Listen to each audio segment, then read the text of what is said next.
Everyone, Maddie Martin here for Smith.ai. I am the head of growth and education at Smith.ai, and we are a 24/7 virtual receptionist and chat service.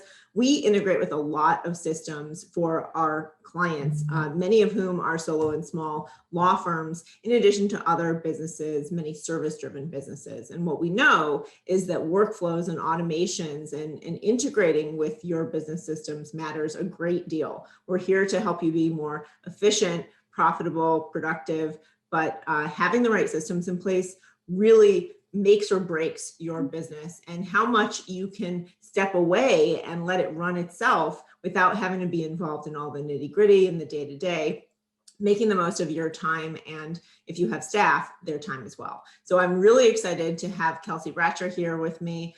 We actually met a long time ago. I was on your podcast, Get Automated, and that was like, man, I was so cutting my teeth on automations and integrations, and I was so excited to chat with you then, and you've really become a huge resource in the maximum lawyer community and a lot of these legal communities beyond your vast career with, it was Infusionsoft, right? Yeah, originally that's how I got started in all this whole automation stuff. Awesome. So Kelsey, let's have you introduce yourself and then just take it away. I know you've got a presentation for us today. Sure. Yeah, it's a brief presentation. My name's Kelsey Bratcher, as Maddie introduced. I've been working in automation, CRM, marketing automation tools since about 2008. April 1st, 2008 would have been my first official job in the space. And I became an Infusionsoft certified partner back in 2013 and was primarily working with Infusionsoft users. And I helped a house painter grow his business significantly over the course of about 3 or 4 years. We went from roughly 275,000 to 1.7 million, and then to 3.2 million, I believe the number was. And he won a contest in 2015 called Small Business Icon. It was an Infusionsoft's user conference. They had a nice like a recognition program kind of for customers that are successful, and that's how I met Jim Hacking. So Jim saw the presentation and reached out to me, and we started working together back then. At the time, he was an Infusionsoft user, and he needed some help with kind of putting together some of his marketing automation campaigns, making sure leads from his website and people that call in would go into the tool, that we had a way of keeping track of what leads need to get called and all that kind of stuff. It became readily apparent after a year or two of being on Infusionsoft that we probably needed to be on some other platforms. And so the first thing that came about was Clio, and then we got Filevine, and then we had Lead Docket for a little bit, and we kind of run it. Jim kind of has a habit of jumping software to find kind of a solution that's the best. And so we finally had arrived to solve the intake problem to get onto Pipedrive. And so around that time, Jim had started Maximum Lawyer with Tyson, and I've been invited to be on the podcast a couple of times. I've also been on a panel at Max LawCon, and I will be, if Max LawCon happens this year, I will be again at Max LawCon and hopefully see all of you. So that's kind of like a brief history. I've been working with Zapier for 10 years or so. I got introduced to them through Infusionsoft, and in my own businesses, over the course of just my own stuff, I've saved roughly 15.5 million minutes of time automating repetitive tasks over the course of we think we had about 375 different zaps doing all kinds of different things for us prior to COVID. And then COVID kind of changed the game. Our marketing strategy that we were selling to folks in the medical space required large groups of people to meet in a room. And so when that goes away, so does all of your customers that you're providing a service for. And so all of that stuff kind of, I don't say it went to waste, but like we were unable to pivot in a successful way to continue doing that. I mean, that was the one strategy that we were selling into the space. And so that's kind of the long and the short of like a brief background into some of the things that I've been able to accomplish or do, things I've been able to help with. Through Jim, I've been introduced to a number of different attorneys that I've started working with, consulting, especially after COVID. I had to ramp down my marketing agency, and so I started consulting again, and it was obvious that I needed to participate more in the attorney space. And so Jim's been very fortunate at making some introductions. So last than that, I've been kind of the purpose of today's conversation is there was a thread in the Max Law Facebook group where Jane Muir had kind of boasted a little bit about some of the things that we had been building for helping her with her intake problem, in addition to some challenges that she was having regarding, court notifications and the files that could get transferred back and forth. And so I'll get into a little bit like what that detail comes into. But from there, someone had asked, like, how do you do that? I need this. And so I said, oh, I make a tutorial. And Maddie came up with the awesome idea to do a webinar. And so I figured, what the heck, why not get in there and we'll see what happens. So that's kind of the why we're here today, I guess would be to say it. And so I put together a little presentation, nothing fancy, just quick. I'll get my screen share in just a sec.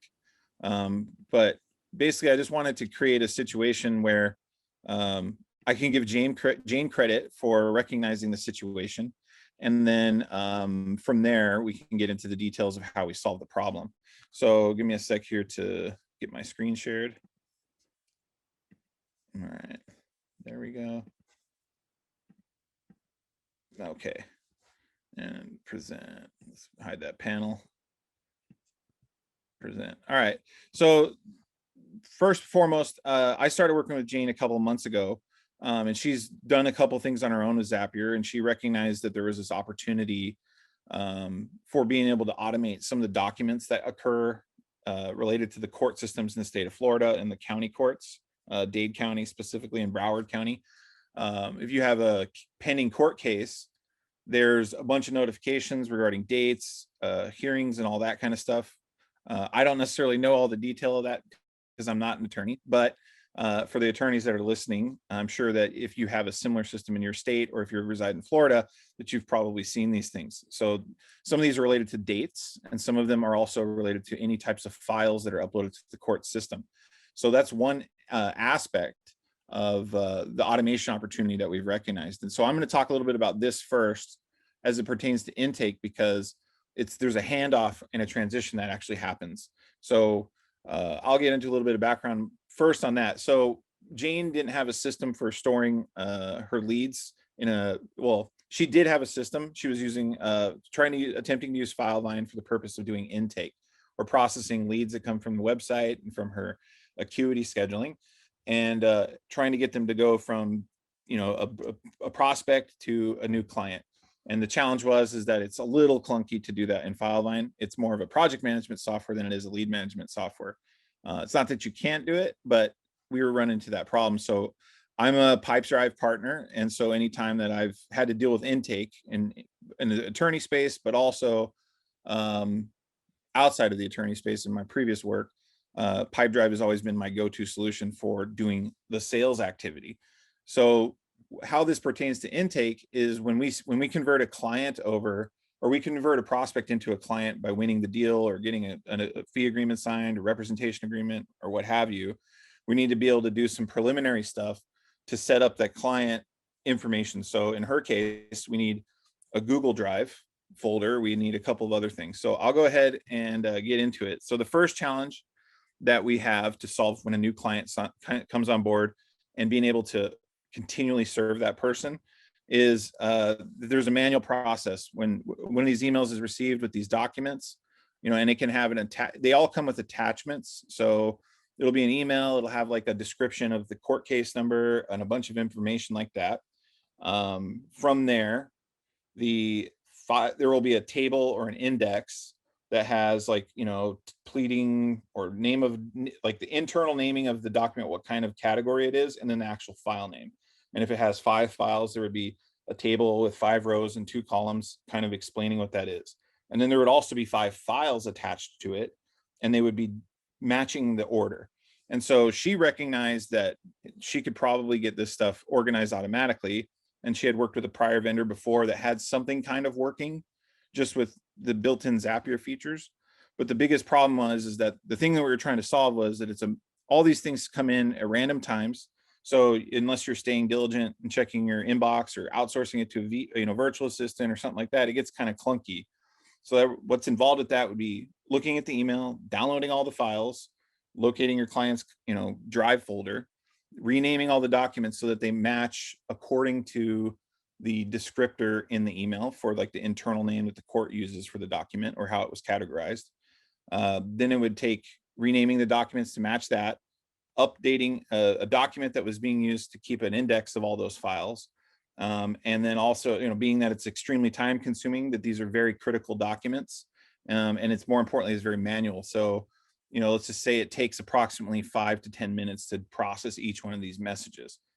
In addition to the costs that may have occurred if they're not done in a timely fashion. And so that was the first problem that we encountered. And so I'll talk about real quick what I've done to solve that. Just give me one sec. Get out of full screen, and we're going to jump into this flow chart that I built. So there's going to be have to disregard some of this stuff briefly because this is kind of all the flow of how we've built everything. So this is the first thing we need to do to solve this problem is that when a new client signs up, we need to automatically create their Google Drive folder. And so that way, last name, comma, first name, maybe a modifier like a case number if you have a system like that internally. And then because we don't have Filevine where we need it to be at the moment, we need to store this stuff elsewhere. And ideally we're doing it in a way that's fast and smooth. And more importantly, it doesn't cost any additional money. So we use a Google Sheet to keep track. We call it the master index, where it lists off all the clients and all their Google Drive folders and all of their individual index files. And so what it'll do is it'll copy, it finds the folder, it copies a template that we built for each client. We have a templated Google Sheet that will become that client's index. Then we will update the master index to contain a link to that reference.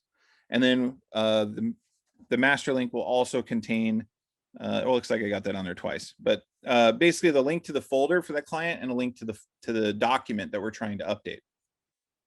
So second to that, when that court email is received, the process that we've kind of broken down was like, how are we going to process this email that comes through and make sure that it ends up in the right customer or right client's folder, that it updates our index, and that the files are named according to the internal document name.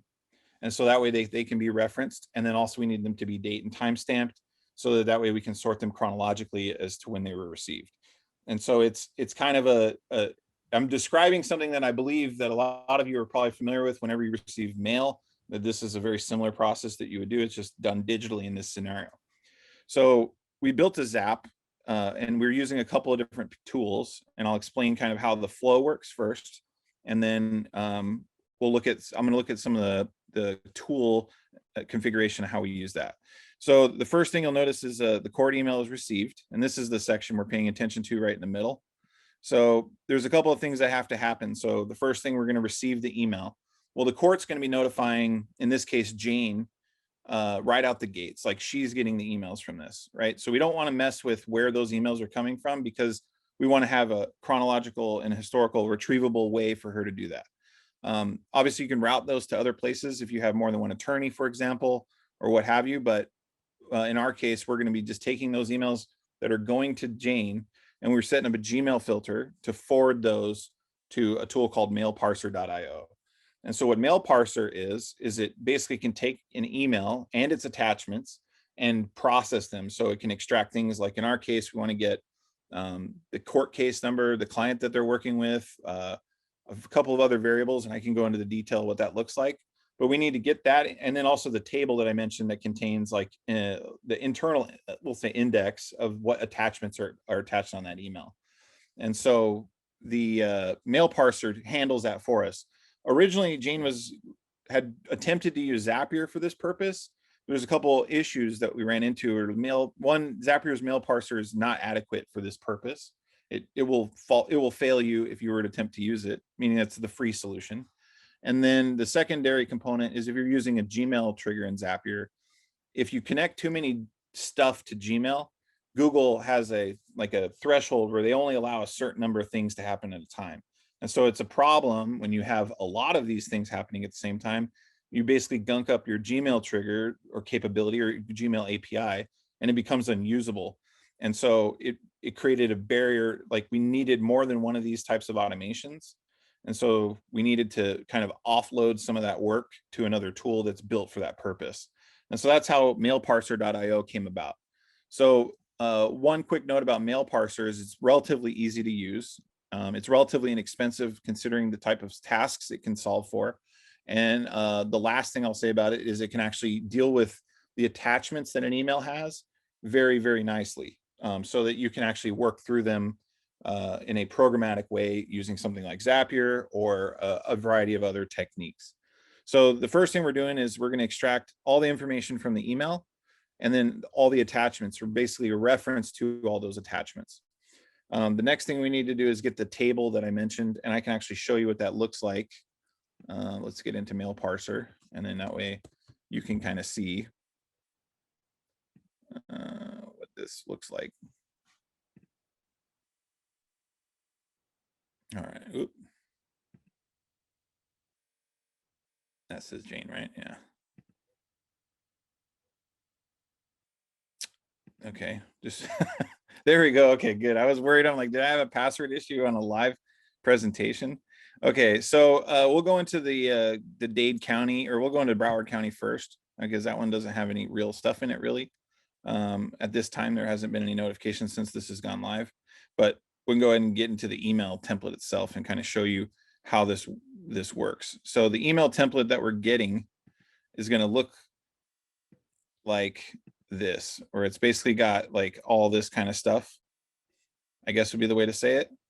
And we need to extract certain pieces of information. And so that's done with this thing called rules. And so it basically extracts all of these variables from the email template and allows for us to use those in Zapier. So the things we were mostly interested in were the style, the case number. We needed to have the actual files themselves and so forth. And so that's kind of what mail parser does. It will receive email and then extract different components of it. So I'll go back to the flow chart real quick because I need to explain what happens next. So from there, we're going to retrieve, we have a thing called the master index, and just give me one moment here.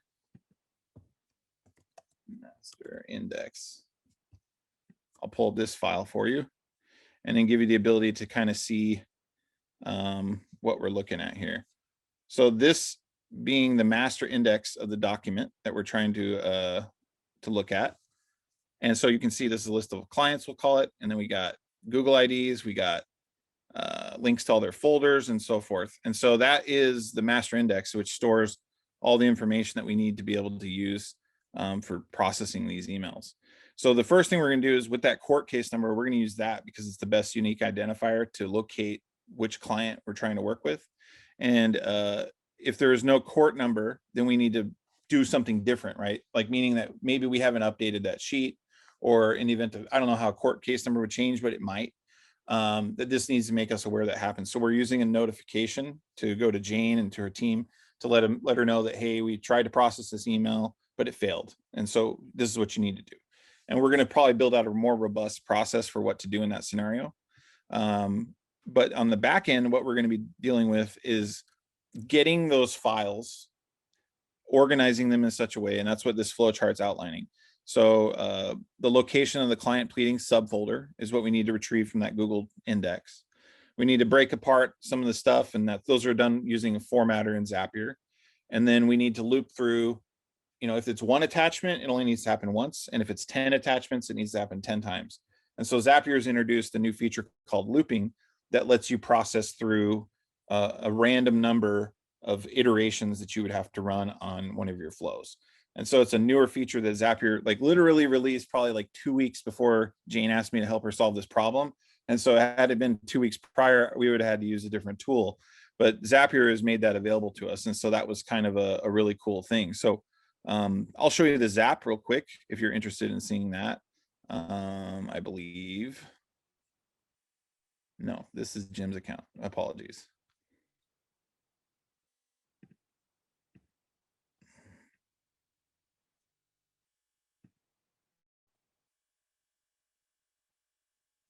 All right, so the Zap that we're using to process all these from within, oops, I gotta switch to a different account. There we go. All right, now we got the right one. So this is our pleadings index Zap. And this is all Jane's idea as far as recognizing the opportunity to do this and expressing what she wanted to have happen. And so in having her do that, I kind of got some ideas on how we would actually solve that. And that's how we put this together.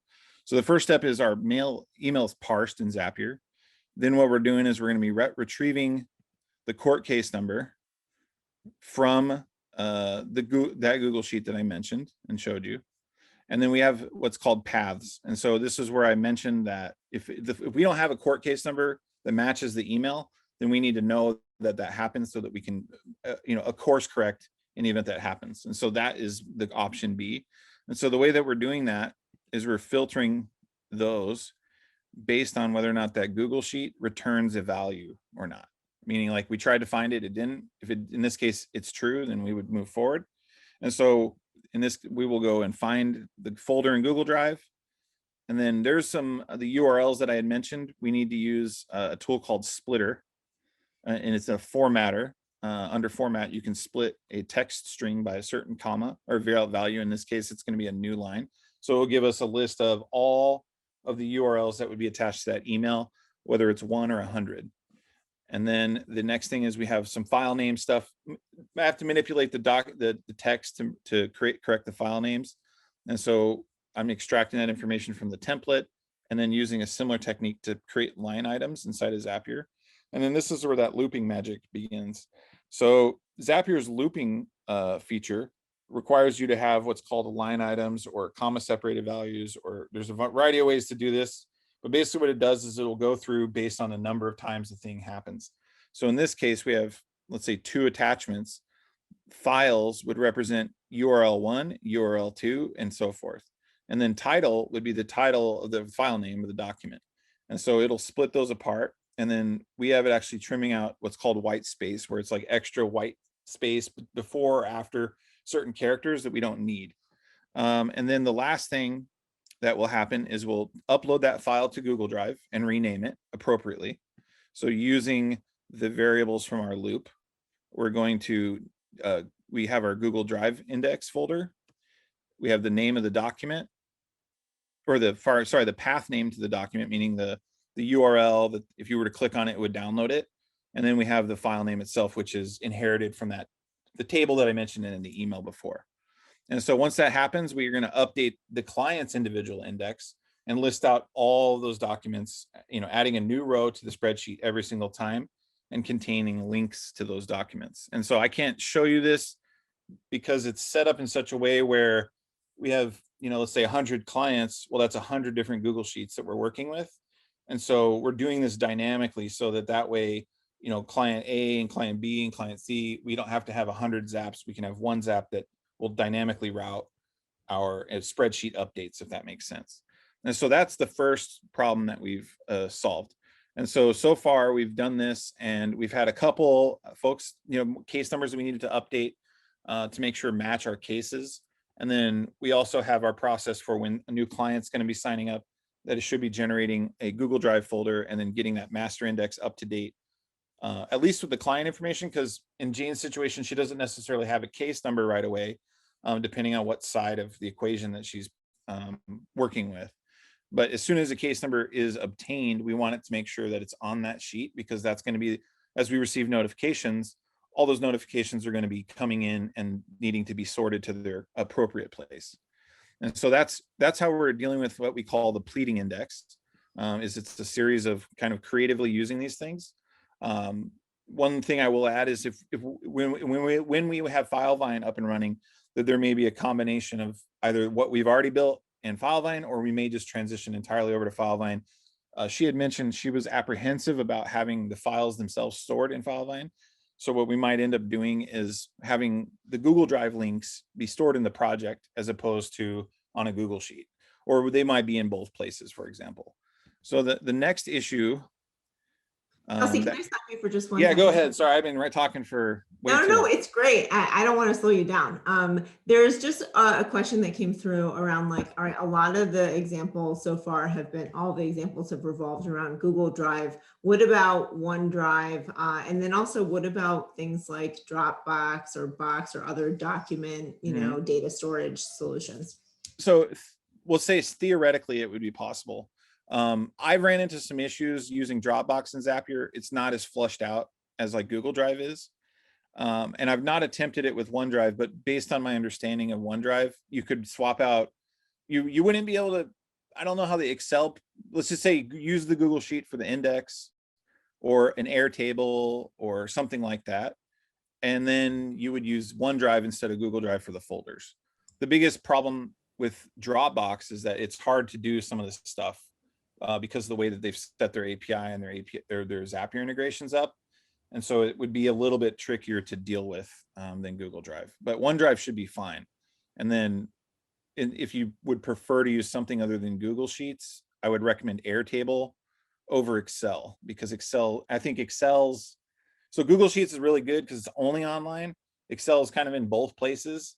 And so it can create a little weirdness in my experience when you're trying to do some of these automations if the document is referenced offline. And so I would recommend not using Excel unless you absolutely had to.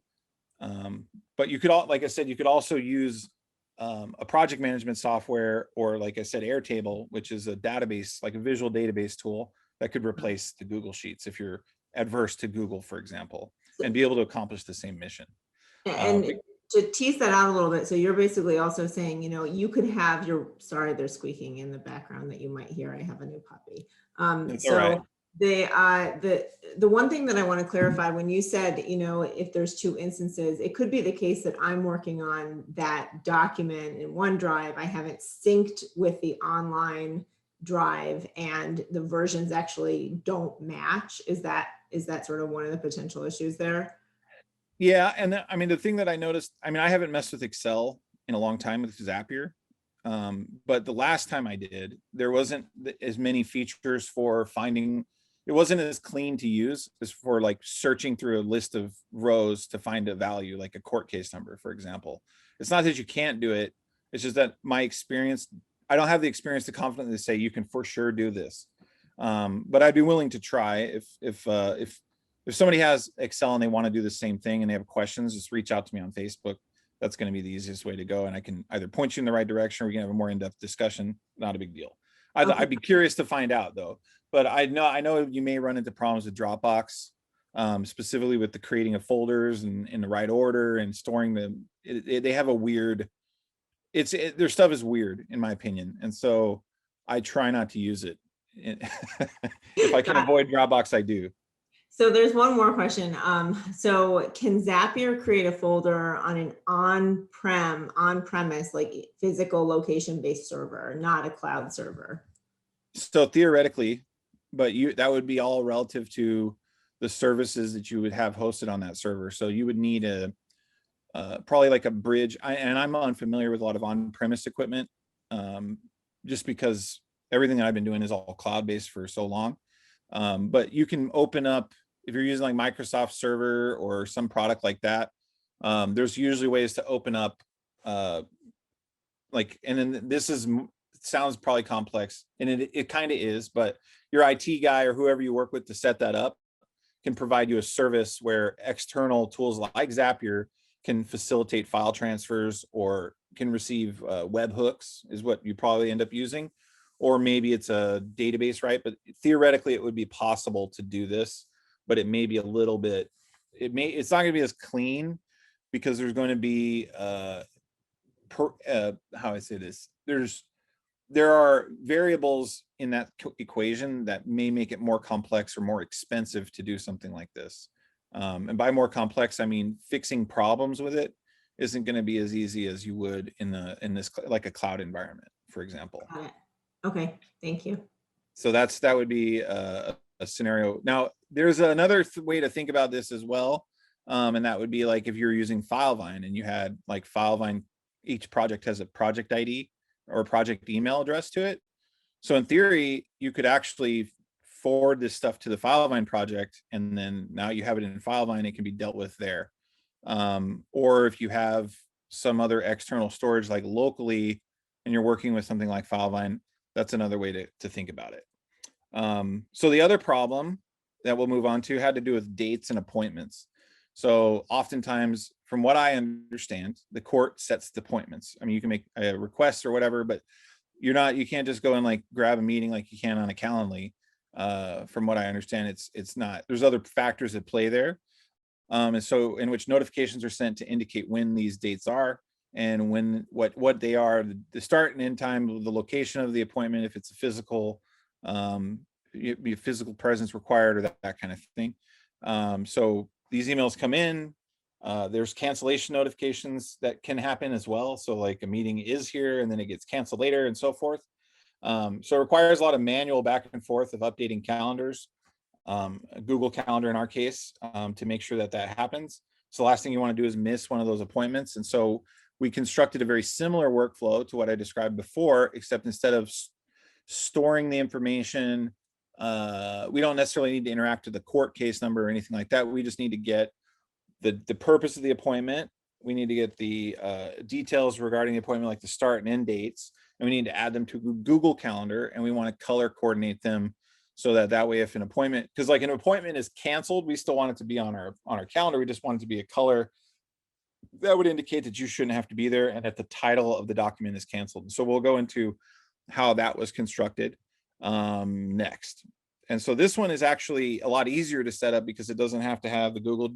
You could do this with, I believe, Office 365's Google Calendar equivalent, or Outlook, I think is what it's called. And apologies about my Microsoft unfamiliarity. It's just been, I personally have not had a Microsoft product for probably about 8 years now. And so it's, I'm a little out of the loop on some of the stuff that they got going on other than like the surface level, I mean, I grew up in the 90s, so I used Office and I used Windows machines, but it's been a long time since I've been on there myself. So in theory, it should work. But if you're not using, let's say, a business class calendaring system, like if you're just relying on a free Gmail account, it might be a little bit weird. Or if you were trying to do it with like your Apple Calendar, it would also be a situation where it might be weird, where you'd be better off creating a Google Calendar just for storing these and then syncing your phone to it. But we'll stick with the Google Calendar situation. So like I mentioned, the problem is these are important. They're important dates and times, and we need to make sure that they're on our calendar. And then also if those are updated or deleted, we need to make sure that those changes are reflected on our calendar. So I'll describe the workflow for that. It's like I said, it's a little bit simpler, but there's two sides of the puzzle. There's the notice is received, meaning this is a date and a time for an appointment. And then there's when that is canceled, and it does occur. So when we receive that email, we set up a mail parser just like we did before. We're going to be extracting meeting details, and looks like I mixed the attachments. There are no attachments, but we want to make sure that we get the details of the appointment. So I'll go ahead and show you kind of what that might look like from this perspective. And I believe it is eService. Oh, the eService one is, sorry, that one is the one with all the files. And then this one, Dade County Court.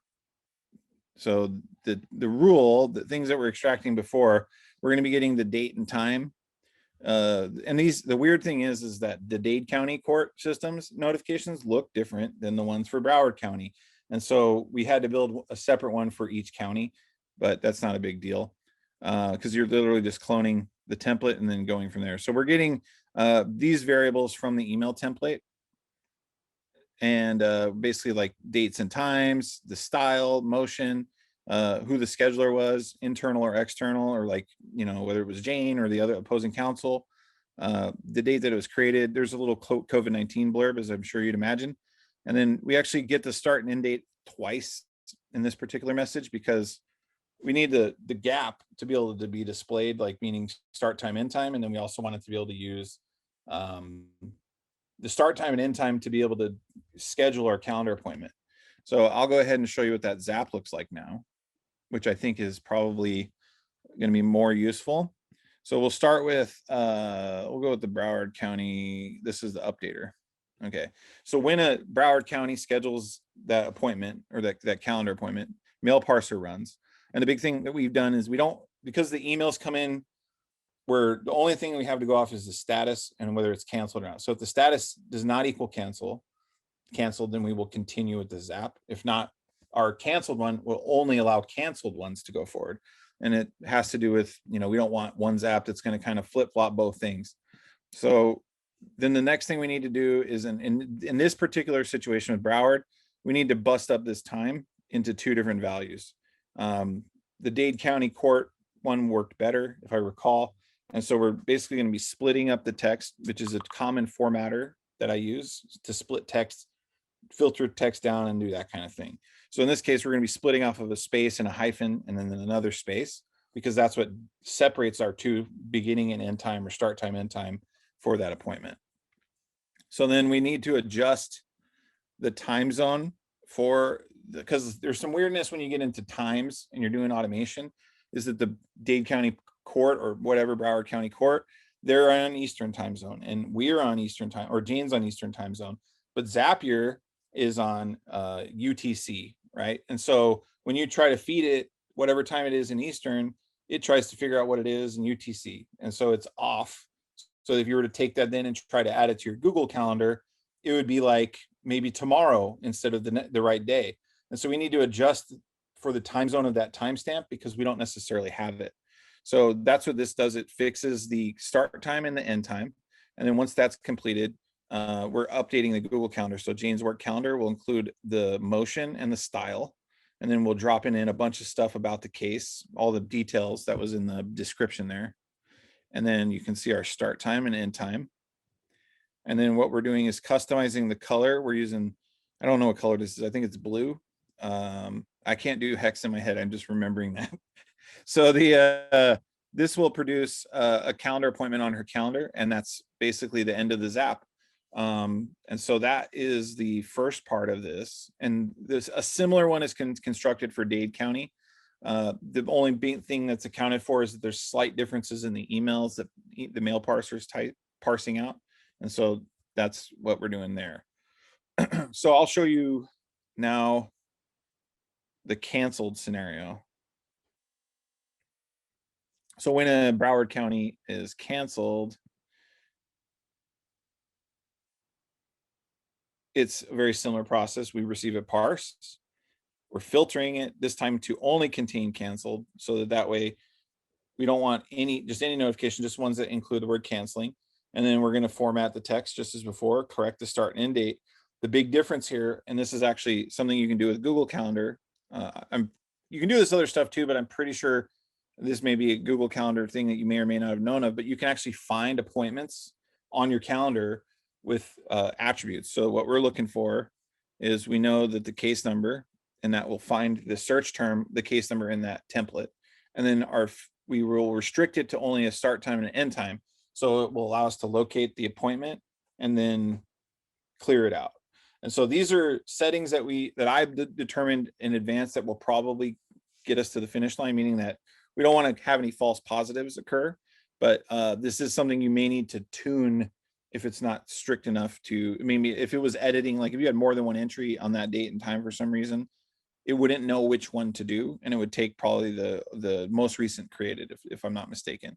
And then all you're doing is updating that appointment with canceled status. We change the title, so we take what the title was and we just append canceled to the front end of it. And then the description is the same, so we're just taking the description from the previous step. And then the date and time don't matter, because we're just updating an appointment. So that's the big differentiator between creating an appointment and modifying an appointment with Zapier, based on those emails that we're receiving. So that is kind of like the high level picture.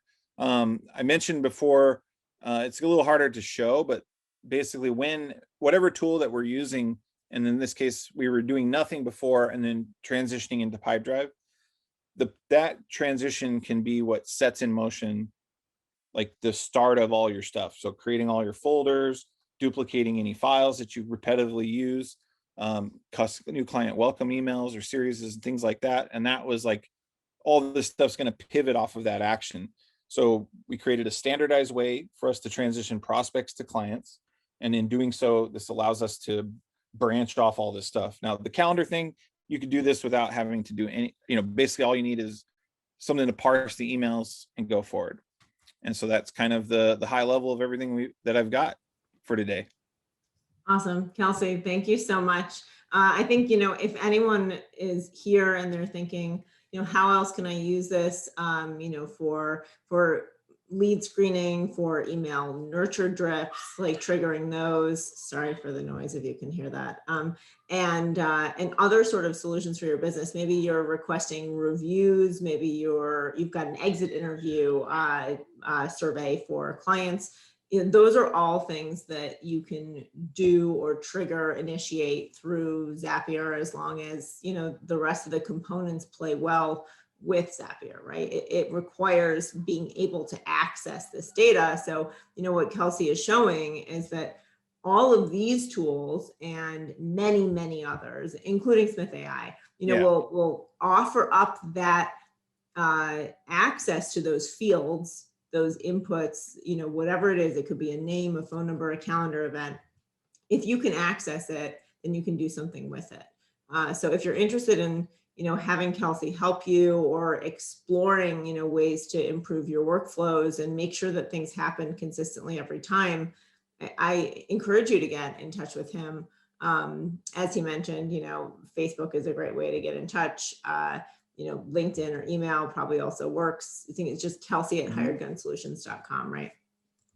Yes. And then, and I'm always chiming in on whenever there's a question that I can answer in the Max Law group. I always chime in and try to help out any way that I can. And I've had a few members just get stuck on stuff and just need to get unstuck. And so I often will, very often I will jump on just to help out, right? So don't think of it as like, it's just something that I do because his generosity has been so good to me that I like to participate and help out any way I can in the Max Law group. And so just make sure that everybody's aware of that. That's incredibly generous of you, Kelsey, and thank you so much for being here. And if anyone has any further questions, feel free to send those over to Kelsey. And hopefully you found this extremely valuable, and this has sparked some ideas, not only for what he went into depth in this call, but also, what else you could do. What are the workflows? And maybe take some time, if you have, an hour, even in the next week, just carve out an hour for yourself and say, what are the top 3 things that I could potentially automate? You don't have to know anything about Zapier to have the idea. As Kelsey said, Jane Muir was basically able to identify a problem and say, Kelsey, what should we do about this? What could you do about this? And you don't have to come up with the solution. That's where Kelsey comes in. If you have an idea or you think there's an opportunity, that's the only thing that you need to come up with. For sure. One thing that I would say, I will add to that, is sometimes if you have, sometimes these problems are layered, right? So they may require other things to be fixed before, or other things to be adjusted or automated prior to the end result being automated, right? And it has to do with the order of operations. Like, for example, in order to sort these emails correctly, we needed to first parse them out. So like that was the first thing. And then we want to be able to organize them into a master index of clients. We needed to build that. And so we chunked away the problem until the problem was solved, at least into the way that we're at the moment. So you want to think of things as, what's your big goal? And then there's going to be a little tiny goals to help you get that going. And they may be things that you can bang out in 5 minutes, and other things that might require a little bit more heavy lifting. So yeah, Kelsey, I'm glad you brought that up. And there's obviously a lot of complexity that's built in here. And there's some discovery time. If you were working on a project, there's probably a lot that you have to research and dig into before you can, come up with the plan and then even get started. How much time would something like this take you to do for another law firm or business? If it was for someone in the state of Florida, probably 25 minutes, right? But like, that's shockingly small amount of time. Well, not in the state of Florida, let's say. I'm not starting from scratch in that scenario, right? Right. If it's let's say external to the state of Florida and we have the same exact parameters, it would probably be about an hour. And the biggest thing that's going to take time is, it would be an hour if you could come to me with a case list of all your clients and all their case numbers, and their Google Drive's already sorted out, because that's one we had to build our master index. That didn't exist before we started to solve the problem in the way that we needed it to be. So that was probably more the most time consuming component of it. And then originally I mentioned we tried to do this with Gmail, and we ran into a lot of dead ends because we kept overloading their thresholds. And so that slowed us down. But now that I know these things and that we've ran into that problem and solved it, it's just start with mail parser right out the gate. Don't even try to do it the cheap way. It's inexpensive enough for the types of problems that it solves, and it just does it way better. And so you're going to have an easier time when you're trying to do transitioning anything out of an email into anything else. That's the mail parser is going to be the way to go. Well, I have one last question if we have time for it. Sure. It's about Infusionsoft. Having heard that, this person knows that you worked for Infusionsoft and with it. So they say, I used a tag to start the campaign automation for a contact, and I want to use Zapier to stop a contact from going through the remaining campaign sequence. How do I do it? So if you're going to use, so you have a campaign sequence starting via tag. So the way that you can stop campaigns in Infusionsoft primarily have to do with other types of goals that you would have. So if you're going to be interacting with Zapier to make that, so like, let's say this thing starts a campaign, we want them to fill out, let's say, an intake form with Jot form. And so that Jot form Infusionsoft doesn't know about. And so what we would do is we would build Jot form to apply a tag to that contact when the Jot form is submitted. So the email sequence goes, fill out this form, fill out this form. When they do, Jot form then tells Zapier to tell Infusionsoft to apply that tag. That tag gets applied to that customer or that client, and then that sequence would stop. That would be like probably the easiest way to do it. If you have, it's all relative to what is being the triggering mechanism for Zapier to tell Infusionsoft to apply that tag. So one last thing I'll say to that is it also would require the email address of the contact record in Infusionsoft to be present, because the Zapier integration for Infusionsoft is primarily driven off of email address. Okay, that's great. And, I'm thinking about Smith.ai here, just if we're answering calls and we have an Infusionsoft integration, and then you also have a setup where you have maybe an email drip campaign. Let's say that we answered a call initially, that contact is logged in Infusionsoft, but they didn't schedule an appointment. We call back a day later to check in and say, are you ready to schedule your consultation with AB attorney? And then we want to stop any sort of email nurture that's going through. That email would be in Infusionsoft, and the record will be updated again with a new call summary that came through with a scheduled appointment. If you have an appointment scheduled, would you also be able to stop that from that event happening? In theory, there's a lot going on there. But I mean, and like most of my experience, well, nearly all my experience with Smith at this point is all on Pipedrive. So like everybody that I've been working with heavily is all on Pipedrive or transitioned to Pipedrive. And so the Smith integration with Pipedrive kind of is really, really clean.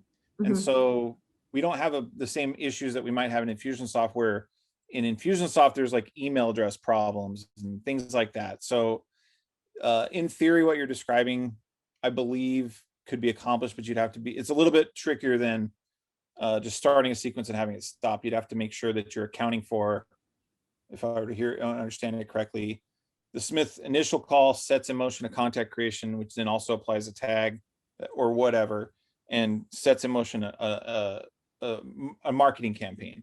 So upon that person successfully completing either self-scheduling through an email link or Smith calling them, or whatever the scenario is, we need to make sure that we're not losing basically we want to make sure we're not getting out of sync. We're like, one of the common issues with Infusionsoft is that I call in today and I give you this email address or this phone number, and I call on another day and I have a different email address. So that may cause a duplicate, and then the original contact is on the sequence and would never stop it, because the secondary appointment that was scheduled was now done on a brand new contact that was created with a different email address. So that's a common issue with Infusionsoft. That's also a tip for anyone who's listening, that if you have given an email to any solution provider and then your partner or assistant or paralegal calls, try and use that same contact information. the information will get sent to you in a much more effective way. Right. Because we see that too. That's a good point. There's one last question, which is, are there any integrations that you see as problematic with Clio? We've talked about Filevine and Pipedrive and Infusionsoft, but someone's asking specifically about Clio. Clio, I work with Devin Slavinsky, and she's a Clio user over a Filevine user. And I like Clio. I mean, as far as interacting with it via Zapier, it's very, very good. There's some stuff that's missing that recently there was a trust request challenge that we needed. We can't create trust requests through the Zapier integration. So Devin had this problem where we want to be able to create a trust request when a new client signs up based on the service that they're selecting. We would create a trust request. And so what I did is I hired a guy, or I tried it myself, but then I just hired a guy for $200 and he built me a custom integration for creating trust requests. And now I shared it in the Max Law group. It's a shareable link. I shared it where you can create trust requests, but that was one of the challenges. But outside of that, you can do a lot of, it's really clean and it works really well. And I would say, and I'll probably get in trouble for saying it, I actually prefer to work with Clio with Zapier than I do Filevine, because Filevine has some wonkiness that they need to overcome with their Zapier integration. I appreciate the insight, Kelsey, and I will, stop here and just say again, thank you so much. Please get in touch with Kelsey if you're here, if you're watching and listening, and this is opening up your eyes to the wide, vast world of opportunity here to automate and make more consistent and systematized all of these workflows that consume a ton of time in your day and that are important, maybe even ones that you haven't started or things that you're inspired to do, like marketing campaigns, like nurturing and really prompt follow-up, which is excellent client service. I think a lot of this gets down to how are you fixing operational inefficiencies, but then also how does this deliver just exceptional prompt client service that is at a level that no human alone is going to be able to achieve for you? And then the humans, you and others who work at your firm or business, you're put to work on the things that only you can do that technology can't necessarily solve as simply. So really, Kelsey, thank you again. And I hope everyone has a great rest of their day. No problem. My pleasure. Thank you, everyone. Bye, everyone.